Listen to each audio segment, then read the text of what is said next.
హైదరాబాద్లో నయా దోపిడీ దందాకు తెరలేచింది. ఇళ్లలో అక్రమ టెలిఫోన్ ఎక్స్చేంజీలు వెలుస్తూ ఉన్నాయి.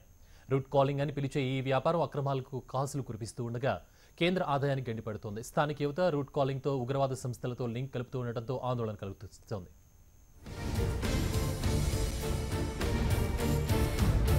ఇటీవల పాకిస్తాన్ ఐఎస్ఐ ఏజెంట్లు హైదరాబాద్ నుంచి ఫోన్ ద్వారా మాట్లాడుతున్నారు అన్న అంశం తెరపైకి రావడంతో పోలీసులు వాయిస్ ఓవర్ ఇంటర్నెట్ ప్రోటోకాల్ కేంద్రాలపై దృష్టి కేంద్రీకరించారు. పాత బస్తీతో సహా హైదరాబాద్ శివార్లలో ఉంటున్న కొందరు తప్పుడు పేర్లతో పదుల సంఖ్యలో సిమ్ కార్డులు కొనుగోలు చేసి వాటి ద్వారా మినీ ఎక్స్చేంజ్లను నిర్వహిస్తున్నారు. దుబాయ్, అమెరికాలో ఉంటున్న మీ కుటుంబ సభ్యులతో తక్కువ ధరకు మాట్లాడిస్తామంటూ చెబుతున్నారు.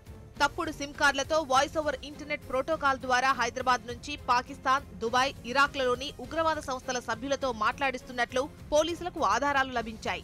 రూట్ కాలింగ్ లో పాకిస్తాన్కు ఎక్కువ ఫోన్ కాల్స్ వెళ్లాయి. కొద్ది నెలల క్రితం పోలీసులకు పట్టుబడ్డ నిందితులు 10 ప్రాంతాల్లో కేంద్రాలను నిర్వహిస్తున్నారు. బెయిల్పై విడుదలైన మతీనుద్దీన్ 20 నుంచి 30 వరకు సెంటర్లు నిర్వహిస్తున్నట్లు పోలీసు విచారణలో తేలింది.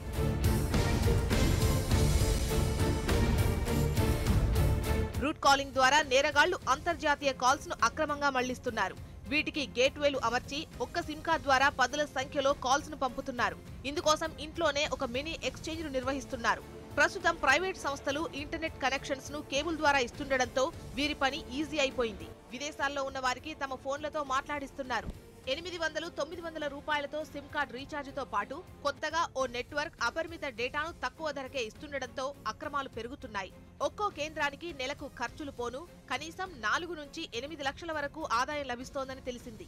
అక్రమంగా సొమ్ము ఆర్జిస్తూ కేంద్ర ప్రభుత్వానికి నష్టం కలిగిస్తున్నారు. స్థానిక యువత ఉగ్రవాద లింక్ సంస్థలతో మాట్లాడుతూ దేశ భద్రతకు ముప్పు కలిగిస్తున్నారు.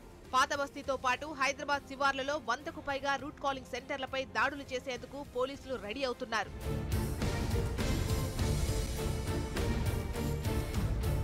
మొబైల్ నెట్వర్క్లు 800 నుంచి 900తో సిమ్ కార్డ్ రీఛార్జ్తో పాటు అపరిమిత డేటాను తక్కువ ధరకే ఇస్తుండటంతో అక్రమాలు పెరుగుతున్నాయి. ఒక్కో కేంద్రానికి నెలకు ఖర్చు పోను కనీసం 4 లక్షల నుంచి 8 లక్షల వరకు నికర ఆదాయం లభిస్తోందని తెలిసింది. అక్రమంగా సొమ్ము ఆర్జిస్తూ కేంద్ర ప్రభుత్వానికి నష్టం కలిగిస్తున్నారు. స్థానిక యువత ఉగ్రవాద లింక్ సంస్థలతో మాట్లాడుతూ దేశ భద్రతకు ముప్పు కలిగిస్తున్నారు. పాత బస్తీతో పాటు హైదరాబాద్ శివార్లలో 100కు పైగా రూట్ కాలింగ్ సెంటర్లపై దాడులు చేసేందుకు పోలీసులు రెడీ అవుతున్నారు.